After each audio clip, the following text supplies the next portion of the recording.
अस्सलामु अलैकुम वरहमतुल्लाहि वबरकातुहू। बिस्मिल्लाहिर्रहमानिर्रहीम। इन्नल हम्दुलिल्लाह नहमदुहु व नस्तईनुहु व नस्तगफिरुहु व नऊज़ु बिल्लाहि मिन शुरूरि अनफुसिना व मिन सय्यिआति अमालिना। मन यहदिहिल्लाहु फला मुदिल्ल लहु व मन युद्लिल फला हादिय लहु व अशहदु अन ला इलाहा इल्लल्लाहु वहदहु ला शरीका लहु व अशहदु अन्न मुहम्मदन अब्दुहु व रसूलुहु सल्लल्लाहु तआला अलैहि व अला आलिहि व सहबिहि वसल्लम तस्लीमन कसीरा। अम्मा बाद फ़क़द क़ाल इमाम अल-बुख़ारी रहमहुल्लाहु तआला बाब नही नबी सल्लल्लाहु अलैहि वसल्लम निकाहिल मुतअत अख़ीरन। क़ाल हदसना मालिक बिन इस्माईल क़ाल हदसना इब्न उयैनह अन्नहु समिअ ज़ुहरी यक़ूलु अख़बरनिल हसन बिन मुहम्मद बिन अली व अख़ूहु अब्दुल्लाह अन अबीहिमा अन्न अली रज़ियल्लाहु अन्हु क़ाल लिब्न अब्बास रज़ियल्लाहु तआला अन्हुम इन्नन नबी सल्लल्लाहु अलैहि वसल्लम नहा अनिल मुतअति व लुहुमिल हुमुरिल अहलियति ज़मान खैबर। सम्मानित भातृमंडলী, আল্লাহ রাব্বুল আলামিনের প্রশংসা এবং প্রিয় নবী সাল্লাল্লাহু আলাইহি সাল্লামের উপর সালাত ও সালামের পর আজ সোমবার 30শে শাওয়াল 1446 হিজরি মোতাবেক 28শে এপ্রিল 2025 আমাদের ধারাবাহিক আলোচনা সহিহুল বুখারীর বিবাহ পর্ব নম্বর 10। ইমাম বুখারীর এই বিবাহ পর্বের অধ্যায় নম্বর 32, হাদিস নম্বর 5115।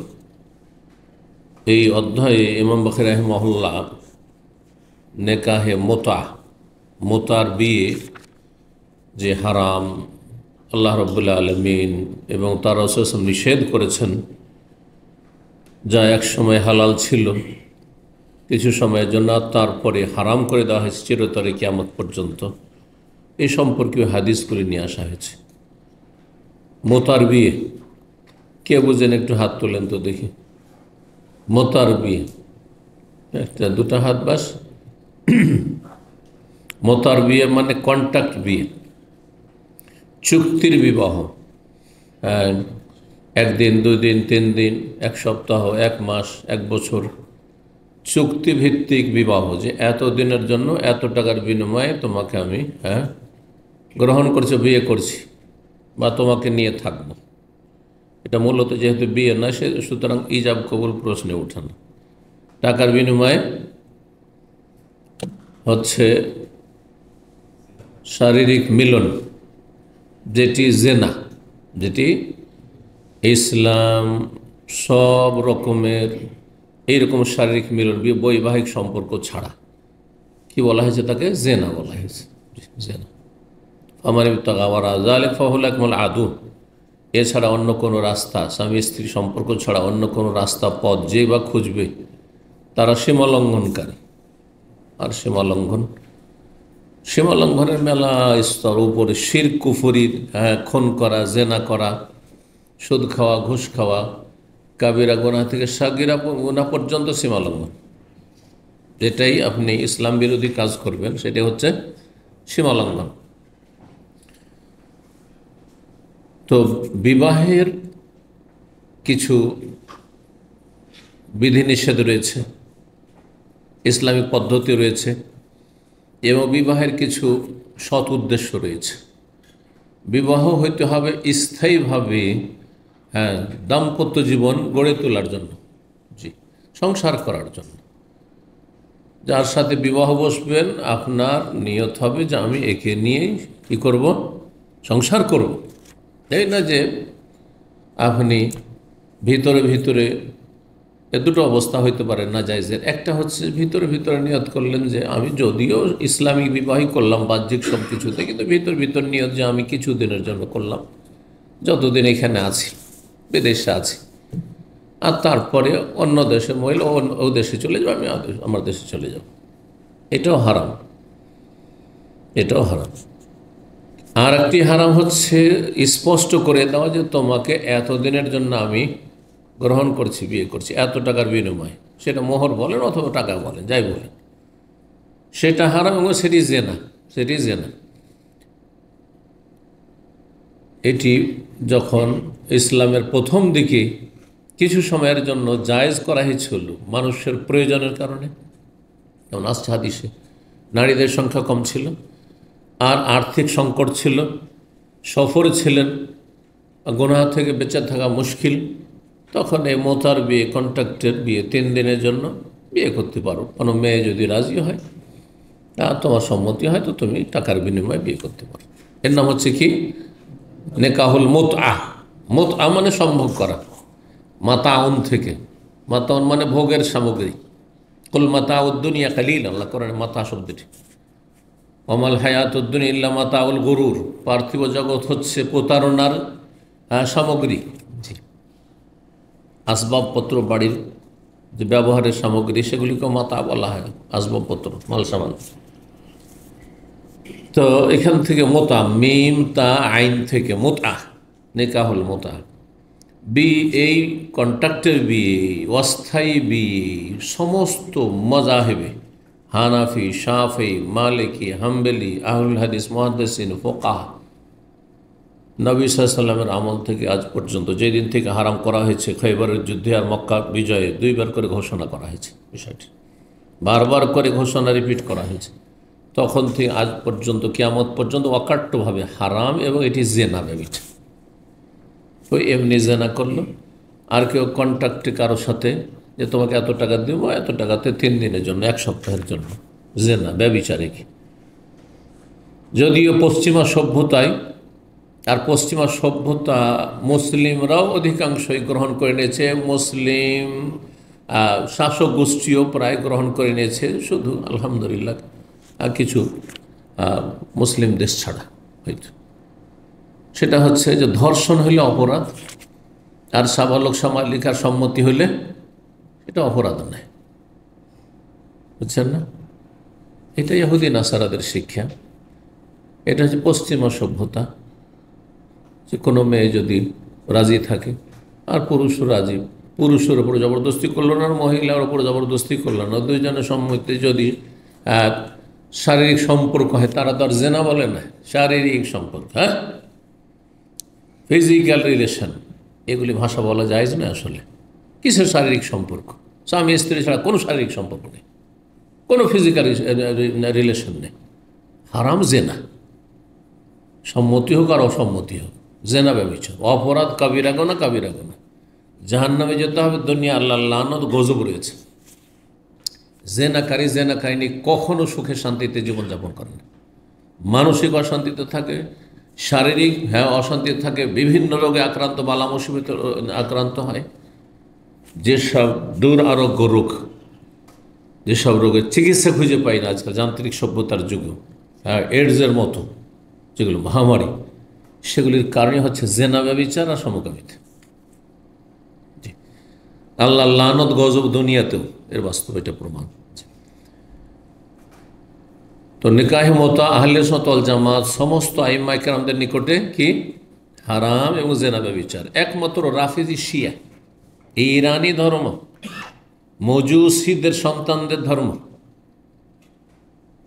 যে শুধু জায়েজ নয়, বরং এই মোতার কন্ট্রাক্টের বিয়ে তাদের কাছে বড়ই সওয়াবের কাজ, বড়ই সওয়াবের কাজ, কারে খায়ের।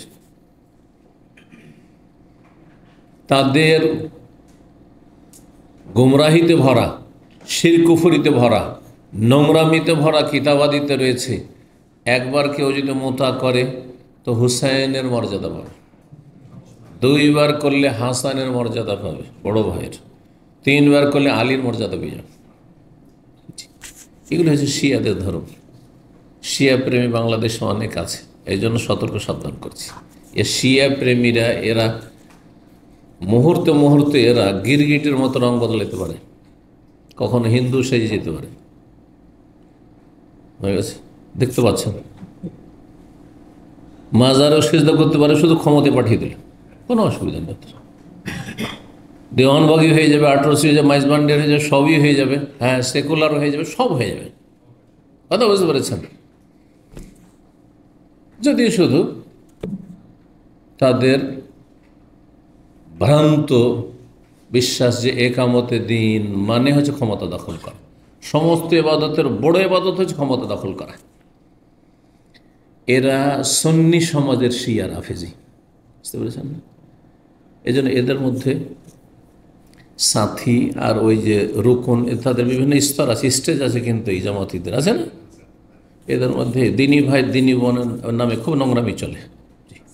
আল্লাহ এদের অনিষ্ট রক্ষা করুন। ভিতরে না ঢুকলে বুঝে দিনী ভাই দিনী বোনকে নিয়ে এখান থেকে ওখানে প্রোগ্রামে যাচ্ছে।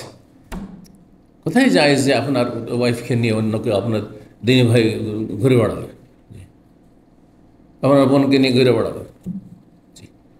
আল্লাহ এদের অনিষ্ট থেকে রক্ষা করুন দেশ জাতিকে। এদের মধ্যে যেমন খারেজি জঙ্গিদের লক্ষণ রয়েছে, তেমন এদের মধ্যে রাফেজি শিয়াদের লক্ষণ রয়েছে। দুটোই বিদআত এদের মধ্যে কাজ করছে এ পথভ্রষ্টদের মাঝে।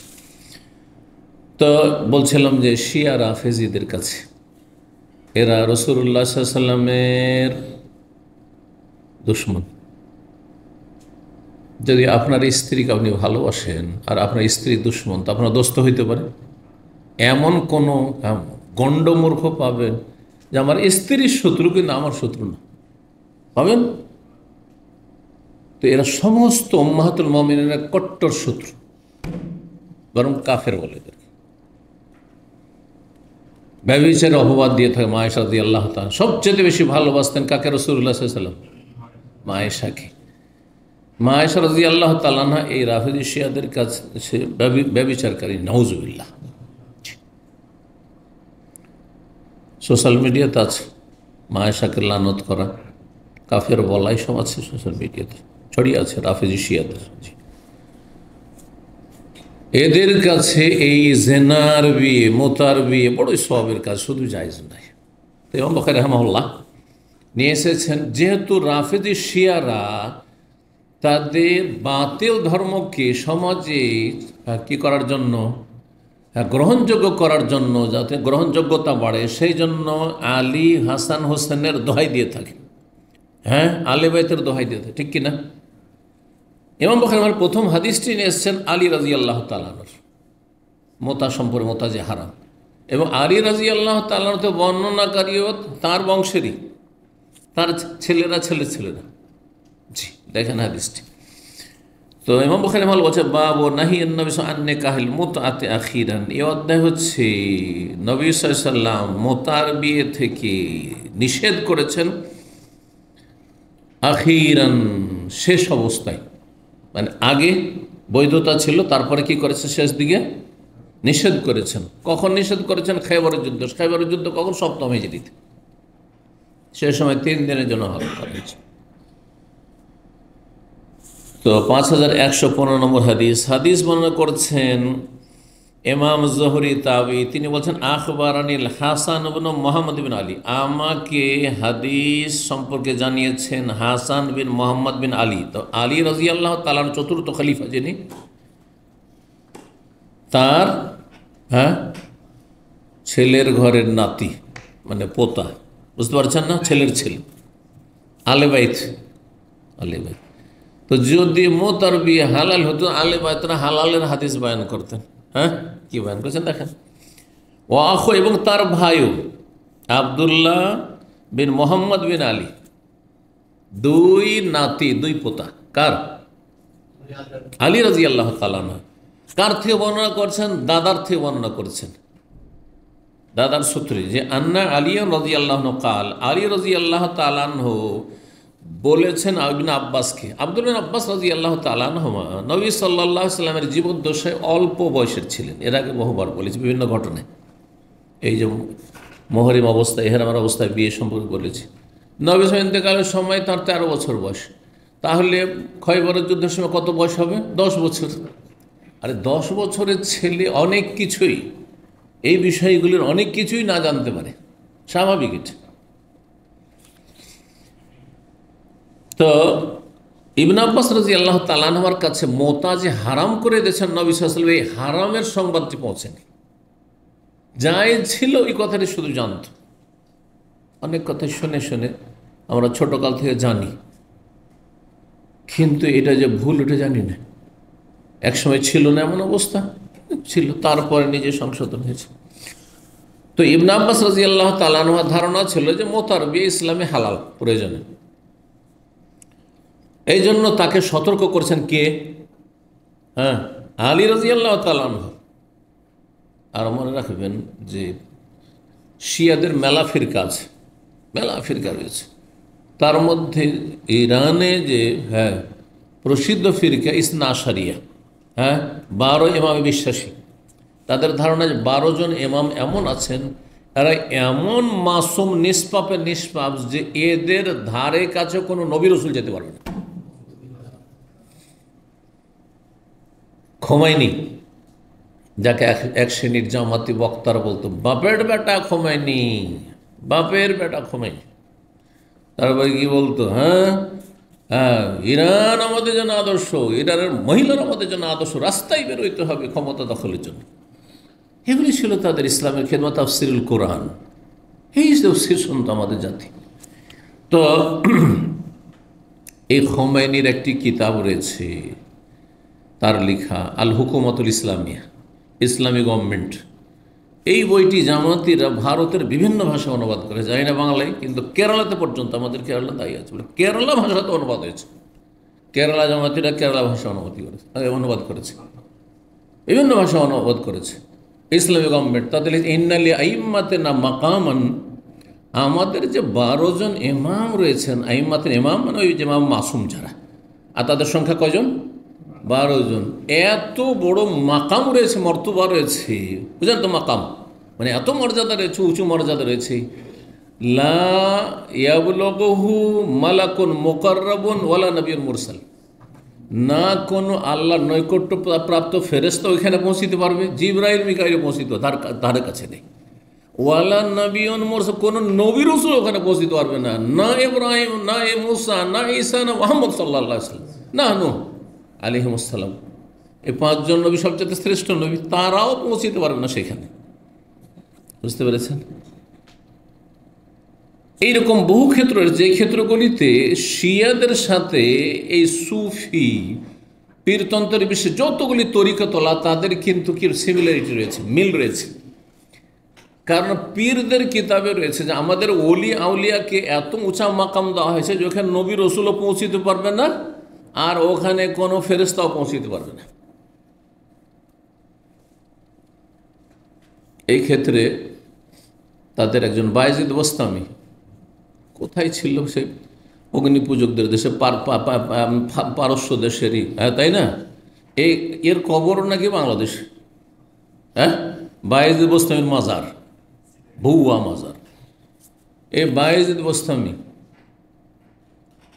তার কুফরি কথা, সে বলছে যে খুদনা বাহারান, আমরা এমন সাগরে পাড়ি দিয়েছি, ওয়াকাফাল আম্বিয়া ওয়ালা সাহিলিহি, নবী রসুলও গিয়ে তার কিনারায় থমকে দাঁড়িয়ে গেছে, আর পারবো না। মানে আমরা আল্লাহ ফানা হইতে পেরেছি, নবী রসুল ফানা হইতে পারেনি।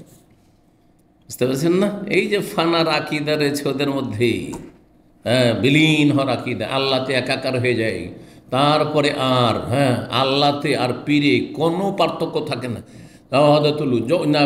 হলুল যখন একাকার হয়ে যায়, তখন সে বলে আনাল হক, আনাল হক, আমি আল্লাহ, আমি আল্লাহ। ও তো আল্লাহতে বিলীন হয়ে গেছে। বুঝতে পেরেছেন? এইসব কুফরি কথা এই শিয়া ধর্ম আর এই সুফিদের ধর্মে খুব মিল আছে। এক বাতিলপন্থী আর এক বাতিলপন্থী থেকে এই নোংরামিগুলো নিয়েছে।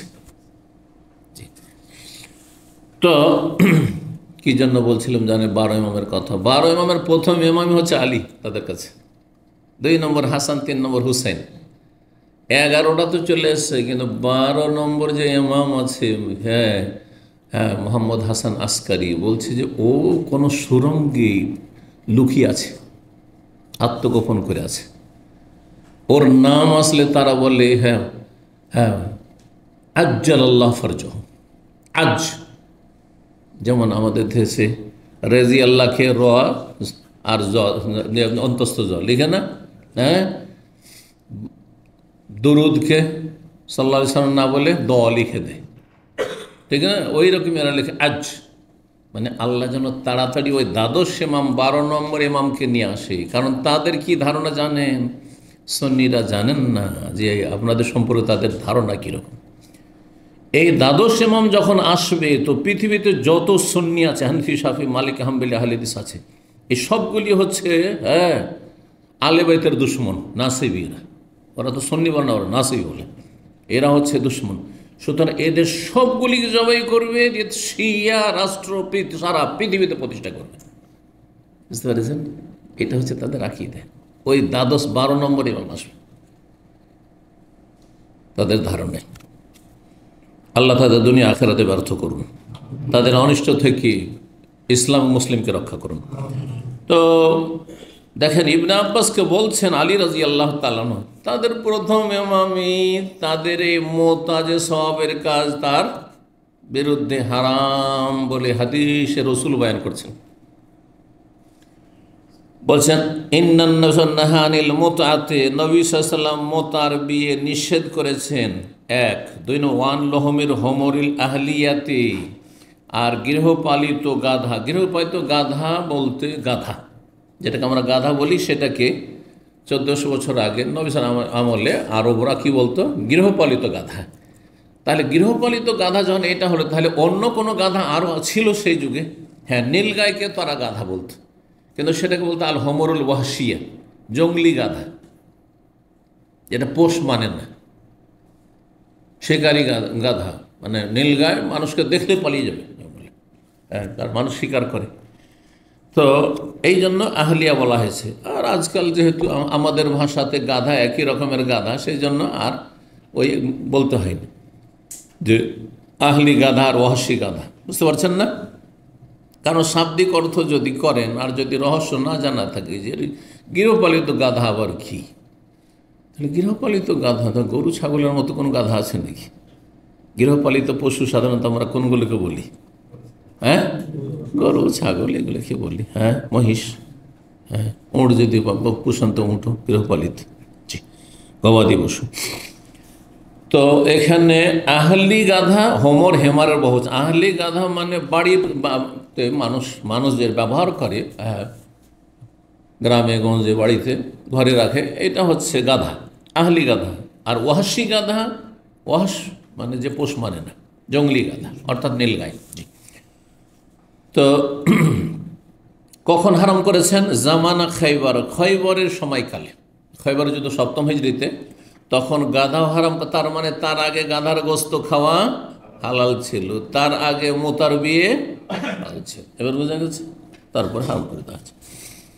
5116 নম্বর হাদিস মানে করছেন আবু জামরা তাবি, তিনি বলছেন সামিয়তু ইবনে আব্বাস, আমি আব্দুল্লাহ বিন আব্বাস রাদিয়াল্লাহু তাআলা আনহুর কাছে শুনেছি, ইউস আলু আন মুতআতিন নিসা, তাকে জিজ্ঞাসা করা হতো নারীদের সাথে চুক্তির বিয়ে সম্পর্কে, মোতার বিয়ে সম্পর্কে। ফারাখাসা, তখন তিনি ছাড় দিয়েছেন, তার জানা ছিল না। পরে নবী সাল্লাল্লাহু আলাইহি ওয়াসাল্লাম ইন্তেকালের পরে ও সাহাবী ভুল ফতোয়া দিতেন। ইবনে আব্বাস যদি ভুল ফতোয়া দেন, এত বড় ভুল ফতোয়া তো আমাদের ভুল হইতে পারে না? আমাদের যদি ভুল হয়ে যায় আজকাল, তো সমাজের মানুষ মনে করবে কী রে, কিছুই জানে না, কী ফতোয়া দেয় রে। একটা ভুল করে দিলে সব গুড় মাটি হয়ে যায়, সব গুড় মাটি হয়ে যায়, ঠিক না? অজ্ঞতা আসলে এখান থেকে বুঝতে হয় যে মানুষ ভুলের ঊর্ধ্বে নয়। আচ্ছা, ইবনে আব্বাসের যদি এত বড় ভুল হইতে পারে যে নবী সাল্লাল্লাহু আলাইহি ওয়াসাল্লাম পরেও তিনি মোতাকে হালাল বলছেন, তার কাছে খবর নেই যে হারাম করা হয়েছে, কখন হারাম করে। নবী সাল্লাল্লাহু আলাইহি ওয়াসাল্লামের জীবদ্দশায় 4 বছর হারাম থেকেছে, তারপরে নবী দুনিয়া থেকে গেছে, বারবার করে রিপিট করা হয়েছে, খবরই পাননি। আজকাল মানুষ ভাবতে এইটা কেমন কথা, খবর পাননি। আজকালকার মতো মিডিয়া আছেন, ছিল নাকি? জানার ব্যবস্থা ছিল? আরে ঘরের খবর, আপনার ঘরের বাইরে আপনার ছেলে, হ্যাঁ এইসা আছে, আপনার খবরই নাই, ছেলে কোথায়, ছেলে কোথায়, বোঝা গেছে না? কোনো খবর নেই। আজকাল সারা দুনিয়ার খবর, মুহূর্তে মুহূর্তে, কোনখানে, এখন এখানে, এখন এখানে, সব খবর হচ্ছে। এখন যে জানার, ভালো জানারও সুব্যবস্থা হয়েছে, মন্দ জানারও ব্যবস্থা হয়েছে। মন্দ লোকেরা মন্দ জানছে, ভালোরা ভালো জানছে। তো ফারাক খাসা, তিনি ছাড় দিলেন যে হ্যাঁ করতে পারো, মোতার বিয়ে করতে পারো। কে বলছেন? ইবনে আব্বাস। আচ্ছা, যে কথা বলছি, ইবনে আব্বাসের যদি ভুল হইতে পারে, তা আবু হানিফার ভুল হইতে পারে না? শাফি মালিকের ভুল হইতে পারে না? 4 ইমামের ভুল হইতে পারে না? পারে কি পারে না? ইবনে আব্বাস সাহাবী বড় না আবু হানিফা বড়? চিন্তা করেন আপনি, একজন সাহাবী অন্যদের সম্পর্কে বলছেন নবী, একজন সাহাবী যদি মাত্র 600 গ্রাম গম খরচ করে আল্লাহ রাস্তায়, আর অন্য লোক তাবেই, এমনকি যারা জুনিয়র সাহাবী তাদের কথা বলছেন নবী সাল্লাল্লাহু আলাইহি ওয়াসাল্লাম যখন সম্বোধন করেন, তাহলে অন্যদেরকে, যারা অগ্রগামী সাহাবী তাদের মর্যাদা বর্ণনা করতে গিয়ে বলেছেন যে পাহাড় সমান যদি তুমি খরচ করো তবু পৌঁছিতে পারবে তাদের নেকিতে। সাহাবীকে এত বড় আল্লাহ মর্যাদা দিয়েছেন। নবী সাল্লাল্লাহু আলাইহি ওয়াসাল্লামের কাছে সরাসরি তারা ছাত্র, আমার মতো আপনার মতো নয়, কত ভায়া দিয়ে দিয়ে ইসলাম শিখেছি, ঠিক না?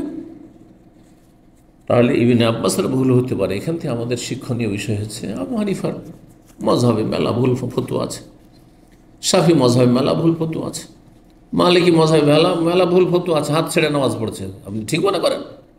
ওঠেই না, কথা বোঝা গেছে। ফাকাল লাহু মাওলান লাহু, ফাকাল লাহু মাওলান লাহু, তখন আব্দুল আব্বাসের এক স্বাধীনকৃত গোলাম, দেখেন গোলাম কিন্তু জানছে যে অন্য সাহাবীরা বলছেন না হারাম, কিন্তু ইবনে আব্বাস এটা আমাদের মনিব কি বলছেন, এটা তার এক স্বাধীনকৃত গোলাম বলে ইন্নামা যালিকা ফিল হালিশ শাদীদি ওয়া ফিন নিসা কিল্লাহ, এটা তো সেই সময়কালে ছিল যখন মানুষের কঠিন অবস্থা ছিল, মানে যুবকরা নিজেকে ধরে রাখতে পারছে না, আর কাফের এলাকায়, হ্যাঁ ইহুদিরা বসবাস করতো এই খাইবারে, কাফের এলাকাকে যুদ্ধ করার জন্য, আর কাফেরদের নারীরা বেহাবে পর্দা চলাফেরা করছে। হ্যাঁ, এই সময় যদি তাদের জন্য কোনো বৈধ রাস্তা না বের করে তো জেনাতে লিপ্ত হয়ে যাবে। সুন্দরী নারী দেখে, সুন্দরী নারী দেখে জেনাবে বিচারে লিপ্ত হয়ে যাবে, গুনাহগার হয়ে যাবে। কঠিন অবস্থায় এক ছিল অফিন নেশা কিল্লা, আর নারীদের সংখ্যা কম ছিল, যে মুসলিম নারী বিয়ে করবো তো মুসলিম নারী বেশি নেই, আর্থিক সংকটও ছিল, এসব ছিল সমস্যার কারণে। আব্দুল্লাহ বিন আব্বাস তখন বললেন যে হ্যাঁ হ্যাঁ, আব্দুল্লাহ আব্বাস তাহলে শেষ সময় ফিরে এসেছিলেন তার ফতোয়া থেকে, তাকে যখন বলা হলো যে আপনি কথা বলছেন তো হারাম করা হয়েছে আগে, তখন তিনি ফিরেছেন। জি, 5117 নম্বর, 5118 নম্বর হাদিস। হাদিসের সনদ যেহেতু দুটি রয়েছে, আর সনদগুলিকে মুহাদ্দিসদের ভাষায় হাদিস বলা হয়, সেজন্য একটি হাদিসের বাক্য একটি, কিন্তু দুটি হাদিস গণ্য করানো হয়েছে এখানে গণার ক্ষেত্রে। এখানে হাসান বিন মোহাম্মদ বর্ণনা করছেন জাবের বিন আবদুল্লাহ থেকে এবং সালমা বিন আকওয়া থেকে। জাবের বিন আবদুল্লাহ সাহাবী, সন্তান সাহাবী, আর সালমা বিন আকওয়া সাহাবী। কালা, এই উভয়ে বলছেন দুই সাহাবী, কুন্না ফি জাইশিন, আমরা এক সেনাবাহিনীতে ছিলাম, মানে জিহাদে ছিলাম। ফাতানা রসুল্লাহ তখন রসুল্লাহ সাল্লামের আমাদের কাছে দূত আসলো। রসুলের দূত মানে নবী সাল্লাম একজন লোককে পাঠালেন সংবাদ দেওয়ার জন্য।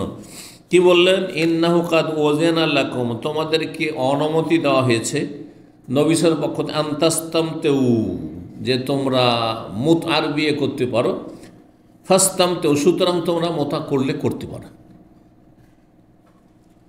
জেহাদে ছিলাম, কোন জেহাদে? যেমন আর এক হাদিস হলো খাইবারে। জি, 5119 নম্বর হাদিস। হাদিস বর্ণনা করছেন ইবনে আবি জেব ইয়াস ইবনে সালমা থেকে, তিনি বর্ণনা করেন সালাম বিন আকওয়া থেকে, রাসূলুল্লাহ সাল্লাল্লাহু আলাইহি সাল্লাম থেকে তিনি বর্ণনা করেন। রাসূলুল্লাহ সাল্লাল্লাহু আলাইহি সাল্লামের এই হাদিস ছিল প্রথম যুগে, আর তারপরে হারাম করা হয়েছে। বলবেন শেষখানে গিয়ে ইমাম বুখারী রাহিমাহুল্লাহ যে এই বিধানটি মনসুখ, রহিত হয়ে গেছে। রহিত পর্যন্ত মানে বাতিল ঘোষণা করা হয়েছে। আইয়ুমা রাজুলিন ওয়া ইমরাআতিন তাওয়াফাকা, কোন পুরুষ আর নারী যদি একমত হয়ে যায়, তাইলে সম্মতি হইতে হবে, জবরদস্তি না। এক ফাইশরাতু মা বাইনহুমা, তাহলে দুইজনে শারীরিক সম্পর্ক করতে পারবে, বসবাস করতে পারবে, সহবাস করতে পারবে, সালাসলেন সর্বর্ধে 3 দিন। তাহলে 3 দিনের জন্য অনুমতি দেওয়া হয়েছে। কি করা হয়েছিল? 3 দিন। ফাইন আহাব্বা, তারপরে যদি বাড়াতে চায়, 3 দিনের পরে যদি বাড়াতে চায়, আইয়াতাজায়াদা, যে আরও অতিরিক্ত সময়ের প্রয়োজন রয়েছে, আয়াতাতারাকা, অথবা ছেড়ে দেওয়ার প্রয়োজন নেই, যথেষ্ট হয়ে গেছে, তাতারাকা, তাহলে ছেড়ে দিতে পারে। যদি বাড়ায় তাহলে পয়সা বাড়াবে, আর ইয়ে বাড়াবে একবারে 5 স্টার হোটেলের, হ্যাঁ ব্যভিচারের মতো। 5 স্টার হোটেলে এই সৌদি আরব ছাড়া অন্যান্য প্রায় দেশগুলিতে হ্যাঁ এই জেনার সুযোগ আছে। তো আল্লাহ হেফাজত করুক। নাসারুল্লাহ সালামাত ওয়াল আফিয়া। এক লোক পাকিস্তানে বড় ধার্মিক সহি আকীদার আমাদের ইসলামিক সেন্টারে আসতো, যুবক, আপনাদের মধ্যে যারা যুবক আছে ওইরকম 30-35-এর মধ্যে হবে। একজন ম্যানেজার মানুষ, কোম্পানির কাজে গেছে পাহাড়ি না, এটা 5 স্টার হোটেলে ঢুকেছে। তো তারপরে রাত 11টা-12টার সময় একজন নারী এসে হাজির, বিদেশি নারী এসে হাজির, অফার। তখন সে নিজে এসে বয়ান করছে, অনেকদিন আগে ঘটনা। হ্যাঁ, বলছে সরি না, ওই মহিলা সরি। যখন সে বললো যে আমি এসবে নেই, তখন বলছি সরি। আমি কিছু কিছু দেশে গেছি, যে দেশে যেমনই 5 স্টার হোটেল যেমনই গিয়েছি, তখন যাওয়ার ঢোকার সাথে সাথে একজন চলে আসছে, নেপালি অথবা ফিলিপাইনি। আসার পরে বলছে যে আমি একটু ভিতরে ঢুকবো, আর এখানে যে মদ রাখা আছে, অ্যালকোহল, সেগুলো আমি বের করে নিয়ে যাবো। চাপ নিয়ে যাও। এটা অনেকবারই হয়েছে চোখের সামনে, আলহামদুলিল্লাহ, মানে নিয়ে গেছে সাথে সাথে আর কি। তো আল্লাহ হেফাজত করুক। যারা দুটো পয়সা হয়েছে আল্লাহর গজবের কাজে ব্যবহার করছে, অধিকাংশ পয়সা ওনারা, অল্প মানুষই পাবেন যে পয়সা আছে, হ্যাঁ, যে কোনো রকম ভোগবিলাসিতা করতে পারবে, তারপরেও হারাম থেকে বেঁচে থাকছে, এইরকম লোকের সংখ্যা 1000-এ একটা পাওয়া মুশকিল। যদি এই 1000-এ একজন যে হয়, তার অন্তর্ভুক্ত হইতে পারেন, মানে হারাম থেকে নিজেকে বাঁচিয়ে রাখতে পারেন বিভিন্ন জায়গায় বিভিন্ন ক্ষেত্রে, তাহলে বলুন আলহামদুলিল্লাহ যে আমি নিজেকে হারাম থেকে বাঁচিয়ে রাখছি। আল্লাহ শুকরিয়া আদায় করেন যে আল্লাহ আপনাকে আরও হেদায়েতের উপর টিকিয়ে রাখবেন, প্রতিষ্ঠিত রাখবেন। আল্লাহ তৌফিক দান করেন।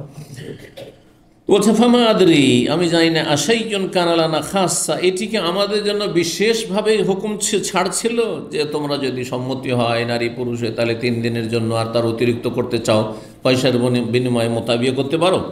আমলিন্নাস আম, মান্না কি সমস্ত মানুষের জন্য হচ্ছে। সালামা বিন আকুয়াও সন্দিহান ছিল ইবনে আব্বাসের মতো, তারও মত ছিল যে প্রয়োজনে জায়েজ। পরে তাদের কাছে যখন রাসূলুল্লাহর হাদিস পৌঁছে বিভিন্ন সূত্রে, পরে তারা ফিরে আসে। তো কাল আবু আব্দুল্লাহ ইমাম বুখারী রাহিমাহুল্লাহ বলছেন, ওয়াকাদ বায়্যানাহু আলীয়ুন, আলী রাদিয়াল্লাহু তাআলা আনহু সুস্পষ্ট বর্ণনা করে দিয়েছেন, আনিন নবী সাল্লাল্লাহু আলাইহি ওয়াসাল্লাম থেকে, যে কি আন্নাহু মানসুখুন, এই মোতার বিয়ের বৈধতাকে মনসুখ করা হয়েছে, রহিত করা হয়েছে, বাতিল ঘোষণা করা হয়। তাহলে ইমাম বুখারী রাহিমাহুল্লাহর মত কি? হ্যাঁ, যে মোতার বিয়ে হারাম, আর বৈধতা ছিল অল্প সময়ের জন্য, যেটা মনসুখ, রহিত করে দেওয়া হয়েছে। এবং ইমাম বুখারী রাহিমাহুল্লাহর ফিকহে দেখেন যে শিয়ার যেহেতু জায়েজ বলছে, তিনিও জানতেন যে শিয়া রাফিজিরা জায়েজ বলছে, সেই জন্য আলী রাদিয়াল্লাহু তাআলা আনহু সূত্রে যে হাদিস সেটি আগে নিয়ে এসছেন, আর শেষখানে আবার ওয়াকাদ বায়্যানাহু আলী রাদিয়াল্লাহু বর্ণনা করেছেন, আর অনেক সাহাবায়ে বর্ণনা করেছেন, কিন্তু আলী রাদিয়াল্লাহু তাআলা হাদিসে বিশেষভাবে তিনি এখানে কোট করেছেন। আর বুঝতে পারছেন, কারণ অন্যরা বয়ান করলে তো বলবো যে অন্যরা তো কাফের, কারণ শিয়াদের কাছে 5 জন সাহাবী ছাড়া সবাই কাফের, এটা জানেন কি না? এটা আরেকটা কুফরি আকীদা। আল্লাহ যাদেরকে জান্নাতের সার্টিফিকেট, রাদিয়াল্লাহু আনহুমের সার্টিফিকেট দিচ্ছেন, হ্যাঁ, তাদের সম্পর্কে তারা কি বলে? এদের 5 জন শুধু মুসলিম, কে? আলী, হাসান, হোসেন, হ্যাঁ, না মহিলাদের ছাড়া পুরুষ 5 জন, হ্যাঁ, আম্মার বিন ইয়াসির, আবু যার গেফারি, অবস্থা। আর কোন কোন জায়গায় রয়েছে মেঘদাদ বিন আসওয়াদ, এই 5 থেকে 6 জন। জি, আল্লাহ এদের অনিষ্ট থেকে রক্ষা করুন, এদের অনিষ্ট দিয়ে এদেরকে ধ্বংস করুন, এদের গুমরাহি দিয়ে এদেরকে ধ্বংস করুন। জি, 33 নম্বর অধ্যায়, বাবু আরজিল মারআতি নাফসাহা আলা রাজুলিস সালিহ। এই অধ্যায় হচ্ছে কোনো মহিলা কি কোনো নেক ব্যক্তির সামনে নিজেকে পেশ করতে পারে যে আপনি ভালো মানুষ, আমাকে বিয়ে করে নিন। এর আগে আলোচনা করেছি, জায়েজ না জায়েজ নয়, শর্ত সাপেক্ষ জায়েজ, যেন ফিতনার আশঙ্কা না থাকে। জি, 5120 নম্বর হাদিস বর্ণনা করছেন সাবিতুল বুনানি তাবি, কুনতু ইনদা আনাস, আমি আনাস রাদিয়াল্লাহু তাআলার কাছে ছিলাম, ওয়া ইনদাহু ইবনাতুল্লাহু, সেই সময় তার পাশে তার মেয়েও ছিল। আনাস বললেন, জাআত ইমরাতুন রাসূলিল্লাহ সাল্লাল্লাহু আলাইহি ওয়াসাল্লাম, মানে আনাসের মেয়ে সেখানে ছিল আর আনাসের ছাত্র ওখানে গিয়ে পৌঁছিলেন। বলছেন যে একজন মহিলা আসলো রাসূলুল্লাহর কাছে, তারে জলে নফসা, এসে নিজেকে নবী সাল্লাল্লাহু আলাইহি ওয়াসাল্লামের সামনে পেশ করলো, ইয়া রাসূলুল্লাহ, আমি নিজেকে হেবা করছি, আপনার কাছে সমর্পণ করছি, আপনি আমাকে বিয়ে করে নেন। কালাত ইয়া রাসূলুল্লাহ, সে বলল যে আলাকা বিহাজাতুন, আপনার কি প্রয়োজন রয়েছে? পেশ করলেন যে আপনার কি প্রয়োজন রয়েছে, বিয়ের প্রয়োজন থাকলে আমাকে বিয়ে করে নেন। ফাকালাত বিনতু আনাস, তখন আনাসের মেয়ে যে ওখানে ছিল উপস্থিত, সে বলল মা কাল্লাহায়া ওয়াসাও আতা ওয়াসাও আতা, এই মহিলা কত নির্লজ্জ, মা আকাল্লাহায়া, এর লজ্জা কত কম, ওয়াসাও আতা, হাই ছিছি, হাই ছিছি। ওয়া আরবিতে মানে হাই, আর সাও মানে ছি ছি, মানে কোনো জিনিসকে খারাপ ঘৃণিত প্রকাশ করার জন্য ছি ছি যে করি আমরা, ছি ছি, এটা কথা হইল? এই জন্য মহিলা নিজেকে পেশ করবে কোনো পুরুষের সামনে, অথচ রাসূলুল্লাহ সামনে পেশ করেছে আনাসের মেয়ে, বুঝছেন না? তার মানে প্রাকৃতিকভাবে মহিলাদের মধ্যে কি আছে? লজ্জা আছে। তাকে খারাপ লেগেছে যে আমারই স্বজাতি, আমি মহিলা, সেও মহিলা, কী করে একটা মহিলা একটা পুরুষকে সামনাসামনি বলছে যে আমি আপনাকে হেবা করছি বা আমাকে বিয়ে করে নেন। তখন আনাস বলছেন কাল হিয়া খায়রুম মিনকা, শোনো, তোমার চাইতে ওই মহিলা ভালো। তুমি কি মনে করো ওকে নির্লজ্জ মনে করছো আর ছিছি করছো? তোমার চাইতে ভালো, কারণ সে কোনো মন্দ কথা বলেনি। রাগিবাত ফিন নবী সাল্লাল্লাহু আলাইহি ওয়াসাল্লাম, সে নবী সাল্লাল্লাহু আলাইহি ওয়াসাল্লামের সাথে বিয়ে বসতে চেয়েছে, সে তার ভাগ্যকে চমকাতে চেয়েছে যে আমি নবী সাল্লাল্লাহু আলাইহি ওয়াসাল্লামের জীবনসঙ্গী হতে চাই। তাহলে ভালো মানুষকে কেউ পছন্দ করে যদি জীবনসঙ্গী হতে চায়, এরকম খারাপ না, কিন্তু ফিতনার রাস্তা যেন বন্ধ থাকে। নবী সাল্লাল্লাহু আলাইহি ওয়াসাল্লামের সামনে ফিতনার রাস্তা বন্ধ। হ্যাঁ, এর আগে যেমন উদাহরণ দিয়েছি যে জনসম্মুখে কয়েকজন আছে, একাধিক আছে, সে মহিলারা একাধিক মহিলা হোক, আরও কয়েকজন মহিলা আছে অথবা পুরুষ আছে, মজলিসে এসে বললো কোনো দোষের কথা নেই, কিন্তু নির্জনে যদি শুরু করে তাহলে ফিতনার আশঙ্কা আছে। কোনো দিক থেকে ফিতনা যেন না থাকে না, কারণ ফিতনা শুধু পুরুষদের পক্ষ থেকে হয় না, মহিলাদের পক্ষ থেকে ফিতনা আরও বেশি হয়। জেনা ব্যভিচারের ক্ষেত্রে, মানুষের চারিত্রিক পদস্খলনের ক্ষেত্রে মহিলার ফিতনাটা বড় ফিতনা। জি, কারণ পুরুষরা অনেক সময় নিজেকে ধরে রাখতে পারে, শক্ত থেকে যায়, কিন্তু মহিলা ভেঙে পড়ে একটু যদি নরম হয়ে যায় তো আরও দাঁড়াতে পারে, বাঁচবে না, শেষ। বলছে আমি একে ছাড়া বাঁচবই না। এর আগে অনেকবারই গল্প করেছি মনে হয়, এক শ্রীলঙ্কান মহিলা এক ইন্ডিয়ান হায়দ্রাবাদের জন্য পাগল হয়ে গেছে, কোনো হসপিটালে চাকরি করে, তারপর এখানে ইসলাম গ্রহণ করলো। অনেক মহিলা ইসলাম গ্রহণ করতে আসলে আমরা ব্যাকগ্রাউন্ড চেক করে দেখি ব্যাপারটা কি, কেন ইসলাম, তো একটু বেশি জিজ্ঞাসাটা করলে বোঝা যায়। তা ইসলামের সার্টিফিকেট কলমা পড়ার পরে বলছে আমরা বিয়ে করতে চাই। ও আচ্ছা, এই জন্য তো তুমি অন্য জায়গায় বিয়ে করো। বলছেন না, এই লোক কি ও ড্রাইভার, আর হচ্ছে নার্স, নার্স জুনিয়র মহিলা বিয়ে করবে, ওই সিনিয়র মহিলা বিয়ে করবে, ওই জুনিয়র ওই ড্রাইভারটা, তুই কে বিয়ে করবে? আচ্ছা, ওই হায়দ্রাবাদের রিপোর্ট জানা গেল যে ওর এর আগে অলরেডি আরও 3টে আছে, ওই 3টের কাউকে দেখে নাও, ওর লম্পটের কাজই হলো শুধু বিয়ে করা। যারা বেশি বিয়ে করতে লাগে এদের মধ্যে একটা বদ স্বভাব আবার তৈরি হয়ে যায়। হ্যাঁ, ও চেটে বাড়ায়, চেটে বাড়ায়, অসৎ, ইল্লা মাশাআল্লাহ, আজকালকার জামানে বলছি। তো ওকে বলা হলো যে এই 3টাকে দেখে না, তোমাকে দেখবে, তোমার বেতনটা খেয়ে নেবে সব। তো বলছে ওকে ছাড়া আমি বাঁচবই না, ও যদি আমাকে মেরে ফেলে দেয় তো ওর কাছে যাবো। আউযুবিল্লাহ, অনেক মহিলা বেকুবে তো আছে, মরবো তোর কাছে মরবো, হ্যাঁ মেরে ফেলবে তো ফেলবে, কিন্তু ওর কাছে যাবো। আউযুবিল্লাহ, বিবেক হারিয়ে ফেলে। কিন্তু পুরুষ কিরকম বিবেক হারাবে? একটু যদি ভয় থাকে যে আমাকে মেরে দিবে মহিলা নিয়ে, যাবেন? কখনো যাবেন না আপনি, যতই প্রেমে পড়েন আপনি, কিন্তু নিজেকে ধরে রাখতে পারবেন। পুরুষ আর নারীতে পার্থক্যটা আছে। জি, তো নবী সাল্লাল্লাহু আলাইহি ওয়াসাল্লামের প্রতি সে আগ্রহী হয়েছে, ফারাজাত আলী নাফসাহা, সুতরাং সে নিজেকে নবীর জন্য পেশ করেছে, ভালো, সবচেয়ে ভালো মানুষের জন্য। তো তুমি খারাপ কেন বলছো? তোমার চেয়ে ভালো সে মহিলা। তাহলে কোনো মহিলা যদি কোনো কারো কাছে সে প্রস্তাব পেশ করে যে আমি আপনাকে বিয়ে করতে চাই, তার মানে সে খারাপ মহিলা, এটা বলা ভুল। যেমন আনাসের মেয়ের কথা ভুল, কথা বোঝা গেছে? জি। 5121 নম্বর হাদিস, সাহাল ইবনে সাদ রাদিয়াল্লাহু তাআলা বর্ণনা করছেন, আন্না ইমরাতান আরাদান নাফসা। বারবার ওই হাদিসটি আছে, সুতরাং আমি একটু তাহলে এই হাদিসটা কয়েকবার করে তর্জমা করা হলো। বারবার কেন হাদিসে বুখারীতে? কারণ একটি হাদিসে অনেকগুলি মাসাইল আছে। কখনো একটা মশলা আরেকটা মশলা আরেক মশলার জন্য এক একটা অধ্যায় নিয়ে এসেছেন, তখন ওই হাদিসটি বারবার করে নিয়ে এসেছেন। তো বলছেন যে এক মহিলা নবী সাল্লাল্লাহু আলাইহি ওয়াসাল্লামের কাছে পেশ করলো নিজেকে। ফাকাল্লাহু ইয়া রাসূল যাওয়াজিনিহা। নবী সাল্লাল্লাহু আলাইহি ওয়াসাল্লাম যখন নীরব হয়ে গেলেন, তখন এক লোক বলল যে আমার সাথে বিয়ে দিয়ে দেন। তখন নবী বললেন, মাইন্দাকে, তোমার কাছে কি আছে? বলছে, মাইন্দি, সে কিছুই নেই আমার কাছে। ইযহাব, যাও, ফালতামিস ওয়ালাউ খাতামিন, একটা লোহার আংটি হল বাড়ি থেকে তলাশ করে নিয়ে এসো। গেল কিন্তু খুঁজে পেল না, কিচ্ছু নেই বাড়িতে। লা ওয়াল্লাহি মা ওয়াজাতু শাইআন ওয়ালা খাতামিন হাদিদ, বাড়িতে কিছুই নেই, কত গরিব ছিল। ওয়ালাকিন হাযা ইজারি, এই যে একটা লুঙ্গি পরে আছি, খালি গায়ে আছে, লুঙ্গি পরে আছি। ওয়ালাহা নিসফুহু, ওকে অর্ধেকটা দিয়ে দেবো। লুঙ্গিটা ফেড়ে অর্ধেকটা স্ত্রীকে মোহর দিতে চাইছে। তাহলে বোঝা গেল যে মোহরের জন্য বেশি কিছু পয়সা হইতে হবে, বা সর্বনিম্ন এত অ্যামাউন্ট হইতে হবে, এমন শরীয়তে থাকলে এই সাহাবী বলতেন না যে অর্ধেকটা ফেড়ে দিয়ে দেবো, ঠিক না? কারণ হানাফি মাযহাবে 10 দিরহামের কমে মোহর হয় না। হ্যাঁ, একটি জয়ীফ হাদিসের ভিত্তিতে তাদের কাছে লা মাহরা আকাল্লা মিন 10 দিরহাম, 10 দিরহামের নিচে মোহর হয় না। কিন্তু এই কোন 1 টাকা মোহর হইতে পারে, রাজি হইলে হইল। হ্যাঁ, 9-6 করে নয়। হ্যাঁ, কিন্তু যদি রাজি, মেয়ে রাজি থাকে আর মেয়ের বাবা রাজি থাকে, তো অসুবিধা নেই। মক্কাতে থাকেন, বিয়ে করো, ফিরি ফিরি উমরা করে দেবো, খরচও নাই, রাস্তা খরচও নেই, কোনো খরচই হইল না। তো একটা উমরা করিয়ে দেবো, ওইটাই হচ্ছে কি মোহর। হতে পারে না? পারে না, হতে পারে।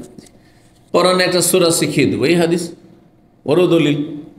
এখানে এসে যে নেক লোকের সামনে পেশ করা, এই মশলা প্রমাণ করার জন্য। আর এতে আরেকটি মশলা প্রমাণিত, সেটা হচ্ছে যে কোরআনের শিক্ষাও মোহর হইতে পারে।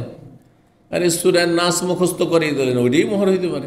সূরা ইখলাস মুখস্থ করিয়ে দিলেন, এটাই মোহর হইতে পারে। বলছেন যে কিছু নেই, আমার এই যে অর্ধেকটা লুঙ্গি দিয়ে দেবো। কালা সাহাল অমা লাহুরিদা, আর ওর কাছে চাদরও ছিল না। নবী সাল্লাল্লাহু বললেন যে অমা তাসনাউ বিইজারিকা, তোমার লুঙ্গিটা নিয়ে করবেটা কি? ইল্লা বিস্তাহু, তুমি যদি পরিধান করো, লাম ইয়াকুন আলাইহা মিনহু শাই, তাহলে তার গায়ে কিছু থাকবে না। ওয়া ইল্লা বিসাতু, আর ও যদি লুঙ্গিটা পরে নেয়, লাম ইয়াকুন আলাইকা মিনহু, তাহলে তুমি বিবস্ত্র থাকবে, তোমার গায়ে কিছু থাকবে না। ফাজালা সার, লোকটি বসে গেল নিরাশ হয়ে। হাত্তা ইযা তাআলা মাজলিসে, কিছুক্ষণ বসে থাকলো যে দেখি কোনো রাস্তা বের হয় কিনা, রাসূলুল্লাহ সাল্লাল্লাহু আলাইহি ওয়াসাল্লাম কিছু ব্যবস্থা করে কিনা। তো তারপরে লোকটি নিরাশ হয়ে চলে যেতে লাগলো দাঁড়িয়ে। ফারাহু, নবী সাল্লাল্লাহু আলাইহি ওয়াসাল্লাম দেখলেন যে চলে যাচ্ছে। ফাদাহু, তাকে ডাকলেন অথবা ডাকতে বললেন, দই আলাহু। ফাকাল আল্লাহ, তাকে বললেন নবী সাল্লাল্লাহু আলাইহি ওয়াসাল্লাম, মা কামাল কোরআন, তোমার কতটা কোরআন আছে মুখস্থ? ফাকাল আল্লাহ, মা সূরাতু কাযা ওয়া সূরাতু কাযা লিসওয়ারিন ইউআদ্দিদুহা, কয়েকটি সূরা গণাইলেন, এই সূরাগুলি আমার মুখস্থ আছে। নবী সাল্লাল্লাহু বলেন, আমলাকনাহা বিমা মাকা মিনাল কোরআন, তোমার কাছে যে কোরআন আছে সেই কোরআনের বিনিময়ে তোমাকে এই নারীর মালিক বানিয়ে দিলাম, মানে বিবাহ দিয়ে দিলাম। তাহলে বিবাহের জন্য বিবাহ শব্দ, এখানে আরেকটি মাসলা ইস্তেমবাত হয়। বিবাহ শব্দ ব্যবহার না করে তোমাকে এর মালিক বানিয়ে দিলাম, আর নিয়ত করলেন যে আমি এটা দিয়ে বিয়ে পড়াচ্ছি, বিয়ে হয়ে যাবে। ফুকাহারা ইস্তেমবাত করেছে, বুঝতে পারছেন না? নেকাহে তামলিক,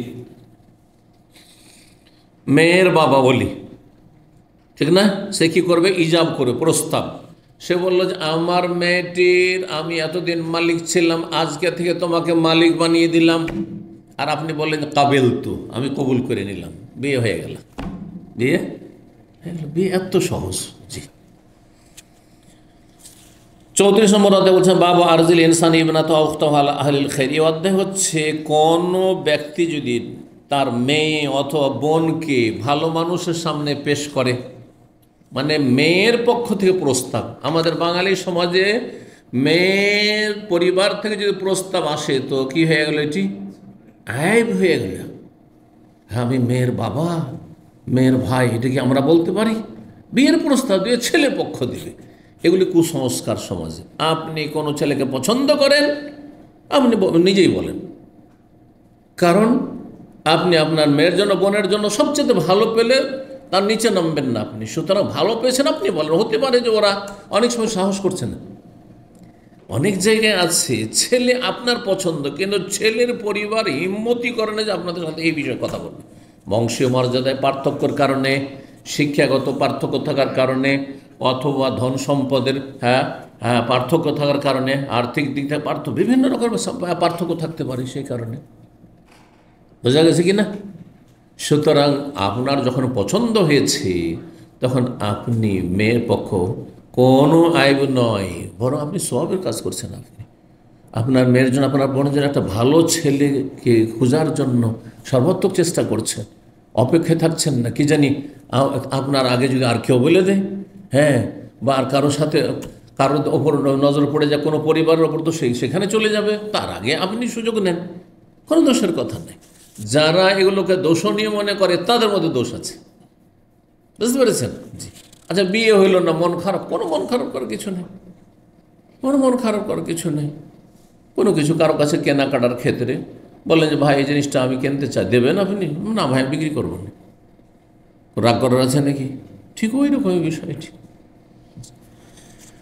5122 নম্বর হাদিস সালিম বিন আব্দুল্লাহ, তিনি তার পিতা আব্দুল্লাহ বিন ওমর রাদিয়াল্লাহু তাআলা আনহু হতে বর্ণনা করেছেন, তিনি বর্ণনা করেছেন ওমর ইবনে খাত্তাব রাদিয়াল্লাহু তাআলা আনহু। পরম্পরা, সালেম বর্ণনা করেছেন তার পিতা আব্দুল্লাহ থেকে, আব্দুল্লাহ তার পিতা ওমর ইবনে খাত্তাব আমিরুল মুমিনিন থেকে।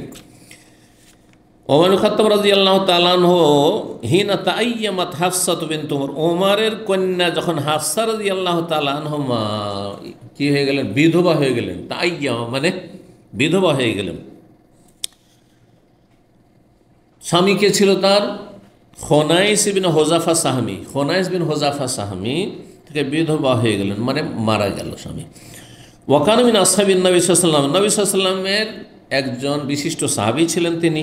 ফাতুফি বিল মদিনায় ইন্তেকাল করলেন হাফসার স্বামী। ওমর খাত্তাব রাদিয়াল্লাহু তাআলা আনহু বলছেন যে যখন আমার মেয়ে বিধবা হয়ে গেল, ইদ্যত পার হইল, তখন আমি, আমার মেয়ে তো বিধবা, আর অত সুন্দরী নয়, বয়স হয়ে গেছে 35-এর বেশি, তো চিন্তা করলাম যে আমি কারো অপেক্ষায় থাকবো, কখন বিয়ে হয় না হয়, প্রস্তাব আসে না আসে, আমি নিজেই তলাশ করি, ভালো মানুষ তলাশ করি। এই জন্য প্রথম গেলে উসমানের কাছে, আতাই তো উসমানের কাছে আসলাম। ফারাজ তো আলী হাফসা, তার সামনে আমি আমার মেয়ে হাফসাকে পেশ করলাম যে উসমান, আমার মেয়ে বিধবা হয়ে আছে, তো আমার মেয়ে হাফসাকে তোমার জন্য পেশ করছি, তুমি বিয়ে করে নাও। সরাসরি, কোনো আইবের কথা নেই। ফকাল, সাথে সাথে জবাব দিলেন উসমান যে সানুজরফি আমরি, আমি বিষয়টা নিয়ে চিন্তা করি, বিষয়টি আমাকে চিন্তা করতে সময় দেন, অবসর দেন। ফালাবেস্তুল্লাহ আলিয়া, উসমান বলছেন যে আমি কয়েকদিন থামলাম। সুম্মা লাকিয়ানি, অথবা উমার বলছেন যে কয়েকদিন অপেক্ষা করলাম তার জন্য, তারপরে আমার সাথে উসমান সাক্ষাৎ করলেন আর বললেন কাদ বাদালি আল্লাহ তাজাওয়াজা ইয়াউমি হাজা, শেষমেশ আমার জন্য এইটাই সুস্পষ্ট হলো যে আমি এই সময়টাই আর বিয়ে করব না, এ সময় আর বিয়ে। তাহলে বলতে পারেন যে আমার এরকম পরিস্থিতি নেই, ঠিক, কোনো কষ্ট নেওয়ার বিষয় নাই। ফাকালা ওমর, ওমর ফালাকি তো আবু বকর সিদ্দিক, তখন গেলাম আবু বকর সিদ্দিকের কাছে, দেখি উসমানকে তো পেলাম না, তা আবু বকরকে বলে দেখি। ফাকুল তো গিয়ে বললাম ইন শেতা, তুমি যদি চাও আবু বকর জাওয়াজতুকা হাফসা বিনত ওমর, তাহলে হাফসার সাথে তোমার বিয়ে দিয়ে দিই, হাফসাকে তুমি বিয়ে করে না। ফাসামাত আবু বকর, আবু বকর রাদিয়াল্লাহু তাআলা চুপ থেকে গেলেন। ফালাম ইয়ারজি ইলাইহি, কোনো জবাব দিলেন না, কোনো জবাব দিলেন না। ওয়াকুনতু আউজাদ আলাইহি মিন্নি আলা উসমান, এই যে জবাব, একটা কথা বলে জবাব দিলেন না আমাকে, সেই জন্য আমি উসমানের ওপর কোনো রকমের কষ্ট পাইনি, কিন্তু এই আবু বকরের এই আচরণে, নীরবতায় আমি কষ্ট পেয়েছি। আর একটা জবাব তো দিবে, হ্যাঁ না করবে, নাই করে দিত। ক্লিয়ার কথাবার্তা, ক্লিয়ার কথা ভালো, এই জন্য ক্লিয়ার কথাবার্তা ভালো, এই জন্য মন খুলে যারা কথা বলে, আমি ব্যক্তিগত ওদের খুব পছন্দ করি, আর আমি মন খুলেই কথা বলি। আর যারা ওই মিনমিনে, আমাদের অঞ্চলে মিনমিনে বলে, আপনারা কি বলেন বুঝি না, ঠিক আছে, ভিতর বুদ্ধি, ওদেরকে বলে আমার ভিতর বুদ্ধি হতে, সব বুদ্ধিগুলো ভিতরে থেকে যায়। আর ভিতরে কি যে ভরা আছে, বিষ ভরা আছে, দুধ আছে না মধু আছে না বিষ আছে, বুঝাই মুশকিল। নেগেটিভ চিন্তা করছে না পজিটিভ চিন্তা করছে, কিছু বুঝছে না। আর আমি আপনার কিছু খারাপ লাগলো, ভাই এটা আপনার ঠিক না, বলে দিলাম, দিল সাফ, আমার ক্লিয়ার, যা বলবো সামনাসামনি, এর ভিতরে কিছু নেই। এইরকম লোকই আল্লাহর কাছে পছন্দ নেই, কারণ কলব তার সাফ আছে। আর যদি কোনো কথা বলে গীবত না, চোখের আড়ালে বলবে না যে আপনি তার জবাব দিতে পারবেন না, হ্যাঁ যদি যথাযথ জবাব থাকে, অথবা আপনি সংশোধন করতে পারলেন না, আপনার সামনে বলবে যাতে সংশোধন করে না।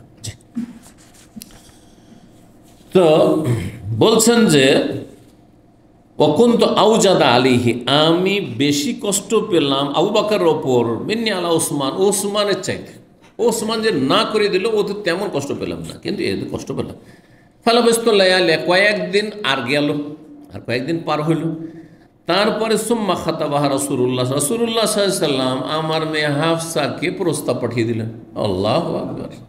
ওসমানের কাছে রেজেক্ট, আবু বকর নীরব, আর নবী সাল্লাল্লাহু আলাইহি সাল্লাম স্বয়ং পয়গাম পাঠাচ্ছেন। এখানে বলতে হয়নি গিয়ে ইয়া রাসূলুল্লাহ আমার মেয়েটাকে, সাহসই করেননি। দেখেন, তিনি চিন্তা করেছেন যে হ্যাঁ আমি গিয়ে সাহস করে বলবো নবীকে যে আমার মেয়েটি বিয়ে করেন, আমার মেয়ে তো এত সুন্দরী না, কোথায় আয়েশা কত সুন্দরী, আমার মেয়ের বয়সও বেশি হয়ে গেছে।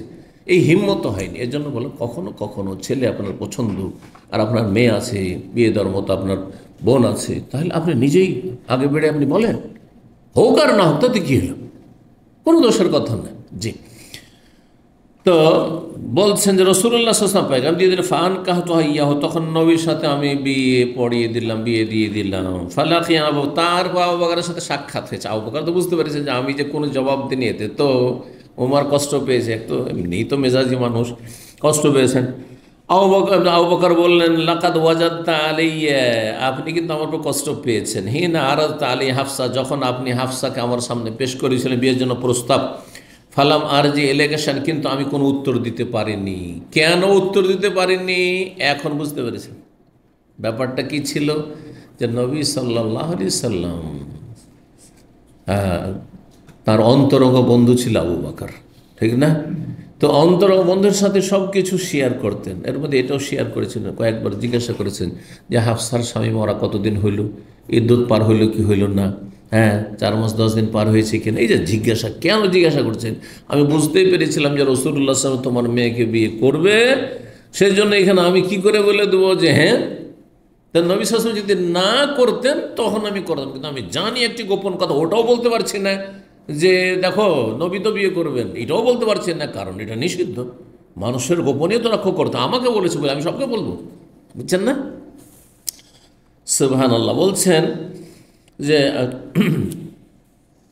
তোমাকে কোনো জবাব দিতে পারেনি। কালা ওমর, ওমর বলছে কুল, তোর নাম, হ্যাঁ আমি তোমার খুব কষ্ট পেয়েছি। আবু বকর, হ্যাঁ এটাও ক্লিয়ার, এ মিথ্যা কথা না।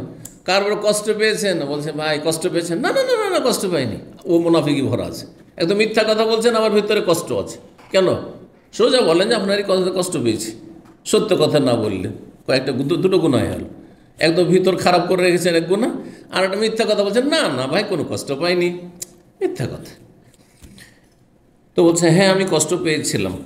কাল আবু বকর ফাইন্নাহু লাম ইয়ামনানি আন আরজা ইলাইকা, আমাকে যে বাধা দিয়েছিল তোমার উত্তর দিতে, সেটা কি ফিমা আরাজতা আলাইয়া, যে তুমি আমার সামনে প্রস্তাব পেশ করেছো তোমার মেয়ের, কেন?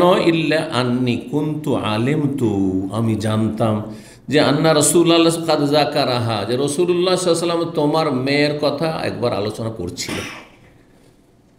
রাসূলুল্লাহ তোমার মেয়ের কথা আলোচনা করছিলেন, কি খবর, কি অবস্থা, কতদিন হলো তার স্বামী মারা যাওয়া, তার মানেই নবী সাল্লাল্লাহু আলাইহি ওয়াসাল্লাম নিয়ত আছে তোমার মেয়েকে বিয়ে করার।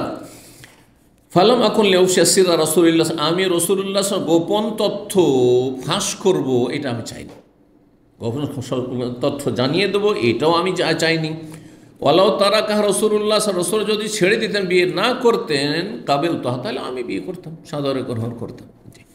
5123 নম্বর হাদিস বর্ণনা করছেন যায়েনব বিনত আবি সালমা, তিনি বলছেন আন্না উম্মে হাবিবা কালাত, উম্মে হাবিবা রাসূলুল্লাহ সাল্লাল্লাহু আলাইহি ওয়াসাল্লামকে বলে ইন্নাকা তাহাদ্দাসনা, আমরা আলোচনা করছি আপোষে, মানে সমাজে আলোচনা হচ্ছে পরিবারে, আন্না না কেহন দুররাতা বিনত আবি, আবু সালমার মেয়ে দুররাকে নাকি আপনি বিয়ে করছেন।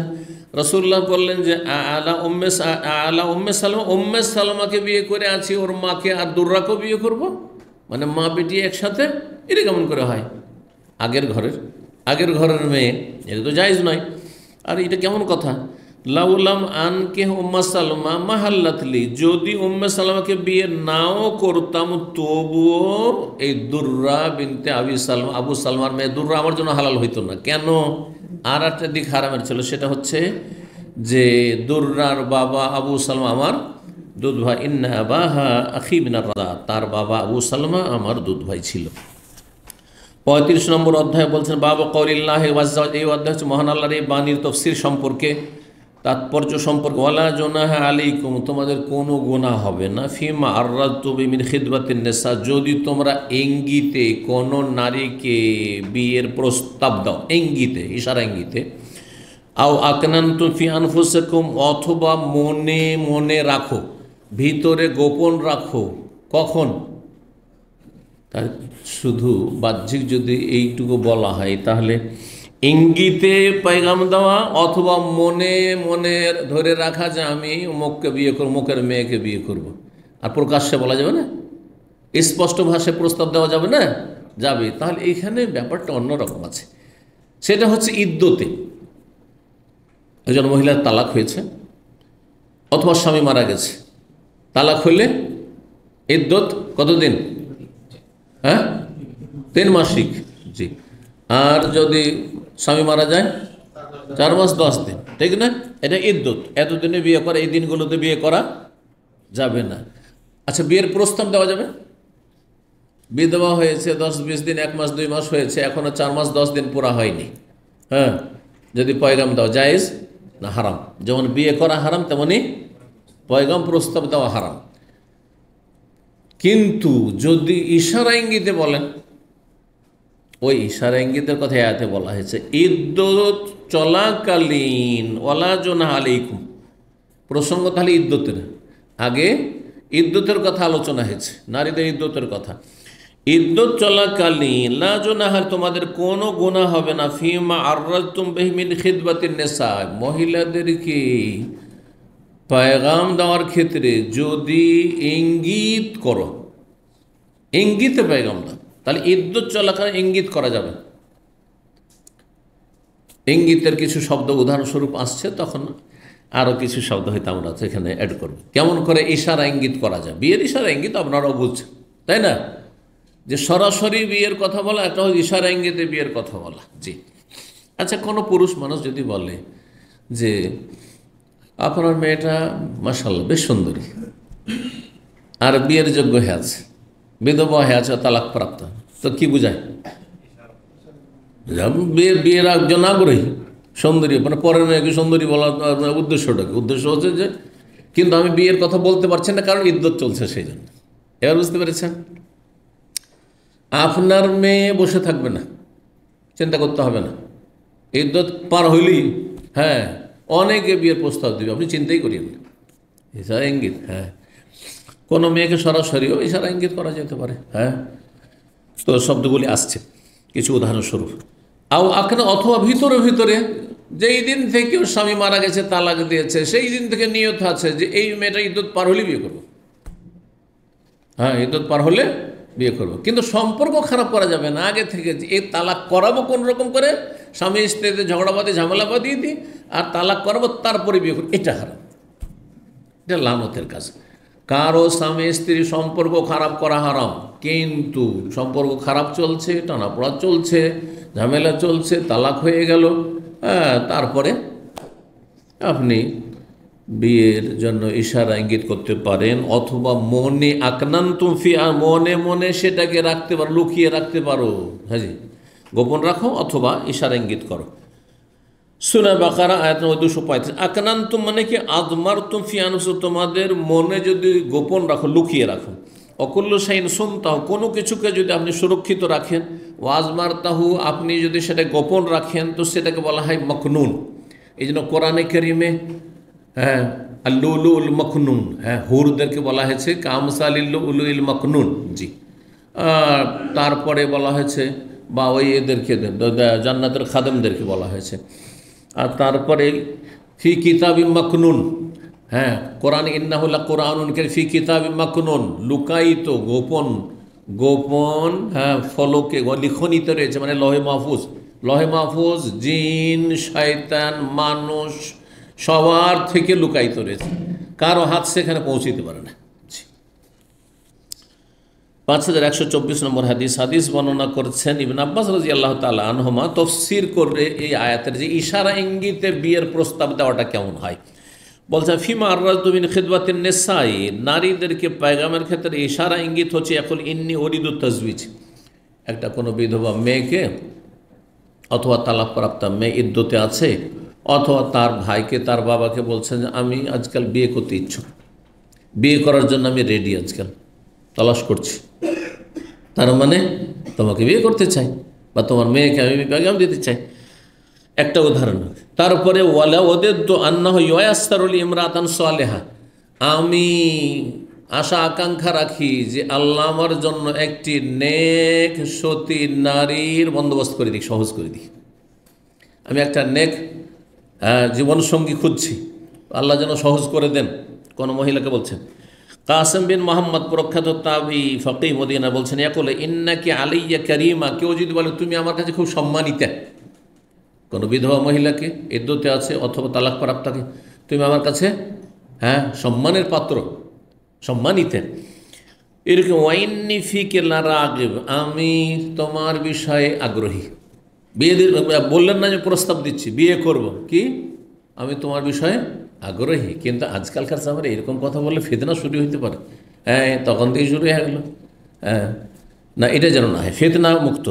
ওয়াইন্নাল্লাহ লা সাইকুন ইলাইকা খায়রান, উদাহরণস্বরূপ আল্লাহ তোমার মঙ্গল করবেন, আল্লাহ তোমার কাছে মঙ্গল বয়ে নিয়ে আসবেন। মঙ্গল বয়ে নিয়ে আসবেন মানে তোমার বিয়ের ব্যবস্থা হচ্ছে, চিন্তা করিও না যে স্বামী হারা হয়েছে। আও নাহওয়া হাযা কাল আতা, প্রখ্যাত তাবি আতা বলেন ইউআররিজু ওয়ালা ইয়াবুহু, ইঙ্গিতে প্রস্তাবের কথা বলতে পারে কিন্তু ওয়ালা প্রকাশ্যে বলবে, স্পষ্ট ভাষায় বলতে পারবে না। স্পষ্ট ভাষায় তোমাকে বিয়ে করব, আপনার মেয়েকে পয়গাম দিচ্ছি, আপনার বোনকে আমি বিয়ে করতে ইচ্ছুক, এ কথা বলা যায় না। ইয়াকুল ইন্নালি হাজা, যদি উদাহরণস্বরূপ ইঙ্গিত করা মানে আমার তোমার মতো নারীর প্রয়োজন রয়েছে, এটা একটা ভদ্র কথা, আমি আপনার মতো একটা নেক নারী চাই। এইরকম কোনো মহিলা যদি কোনো পুরুষকে বলে আপনার মতো একটা নেক স্বামী আমি জীবনে চাই, এটা হচ্ছে ইঙ্গিত প্রস্তাবের। ও আবশেরি, তোমার জন্য সুসংবাদ, তোমার জন্য সুসংবাদ, এগুলো ইঙ্গিত। ও আনতে বেহামদিল্লাহ নাফিকা, তুমি বিয়ের উপযুক্ত, তুমি মানে তোমার মতো মেয়ে বসে থাকবে না, তোমার বিয়ের উপযুক্ত, যে কোনো সময় তোমার বিয়ে হয়ে যাবে। এগুলো তাকুল হিয়া কাদ আসমা মা তাকুল, ওই রকম মহিলা জবাব দিতে পারে আপনার কথা আমি যা বললেন শুনলাম, কিন্তু আমি হ্যাঁ না বিয়ে ঠিক আছে না ওইসব না, আপনার কথা শুনছি শুনলাম। ওয়ালা তায়েদো শাইআন, কিন্তু কোনো ওয়াদা প্রতিশ্রুতি না হয় যে ঠিক আছে ঠিক আছে, এদিকে আপনি ইঙ্গিত করলেন ওদিকে ঠিক আছে ঠিক আছে, এসব চলবে না, জি ওয়াদা করবে না। ওয়ালা ইউআইদু ওয়ালিয়ুহা বিগাইরি ইলমিহা, আর তার ওলিও, মেয়ের ওলিও কোনো ওয়াদা প্রতিশ্রুতি দেবে না তাকে না জানিয়ে। ওয়াইন ওয়াদাত রাজুলান ফি ইদ্দাতিহা সুম্মা নাকাহা বা'দা লাম ইয়াফারক বাইনা, কিন্তু এই গুনাহ যদি করে ফেলে, ধরেন অভিভাবক ইদ্যত চলছিল মেয়ের বা বোনের, আর ওলি কারোর সাথে ওয়াদা করে ফেলেছে যে ঠিক আছে আপনার সাথে আমার মেয়ের বিয়ে দেবো, ইদ্যতটা পার হোক তখন বিয়ে দেবো, তো বলছেন গুনার কাজ, এটি নাজায়েজ কাজ করলো বা বিয়ে করে নিল পরে, ইদ্যত পার হওয়ার পরই কিন্তু বিয়ে করলো। লাম ইউফাররাক বাইনাহুমা, এই দুইয়ের মাঝে মানে স্বামী স্ত্রীর মাঝে আর কি করতে হবে না, বিবাহ বিচ্ছেদ করাইতে হবে না, কারণ বিয়েটা ইদ্যতের পরে হয়েছে। কিন্তু একটা নাজায়েজ কাজ কি হয়েছে, ইদ্যতে ওয়াদা করে ফেলেছিল, এটা নাজায়েজ কাজ। ওয়াকাল হাসান, হাসান বাসরি আল্লাহ তুআহিদুনা সিররান, গোপনে কেউ কারো সাথে নর নারীর সাথে ওয়াদাবদ্ধ হবে না, মানে ব্যভিচারের জন্য অ্যাপয়েন্টমেন্ট, যে অমুক পার্কে দেখা হবে, অমুক জায়গায় দেখা হবে, ওইখানে রাতের অন্ধকারে দেখা হবে, নাউজুবিল্লাহ, না এসব হারাম, এটা হয়েছে জেনা। ওয়ুজ করে আনিবিন আব্বাস, আব্দুল্লাহ বিন আব্বাস রাদিয়াল্লাহু তাআলা আনহু থেকে বর্ণনা করা আছে হাত্তা ইয়াবলুগাল কিতাব, আজ কতদিন পর্যন্ত বিধবা নারী বা তালাকপ্রাপ্ত নারীকে বিয়ে করতে পারে, যতক্ষণ পর্যন্ত হাত্তা ইয়াবলুগাল কিতাব ও আজালাহু, লিখনি তার সময় নির্ধারিত সময় না পৌঁছে যাবে, তার মানে ইনকিজাউল ইদ্দা, ইদ্যত না শেষ হয়ে যাবে, ইদ্যত না শেষ হবে, 4 মাস 10 দিন পরে বিয়ে। বিধবা হইলে, তালাক প্রাপ্তা হইলে দেখতে হবে যে তার সে কোন ধরনের নারী, যদি মাসিক হয় তাহলে 3 মাসিক, মাসিক যদি না হয় তাহলে 3 মাস, আর যদি পেটে বাচ্চা থাকে তাহলে বাচ্চা ভূমিষ্ঠ হওয়া পর্যন্ত ইত্যাদি। তো এখানেই আজকের আলোচনা শেষ করি। ওয়াজাযাকুমুল্লাহু খাইরান ওয়া সাল্লাল্লাহু ওয়া সাল্লাম নবিয়ানা মুহাম্মদ ওয়া আলা আলিহি ওয়া সাহবিহি।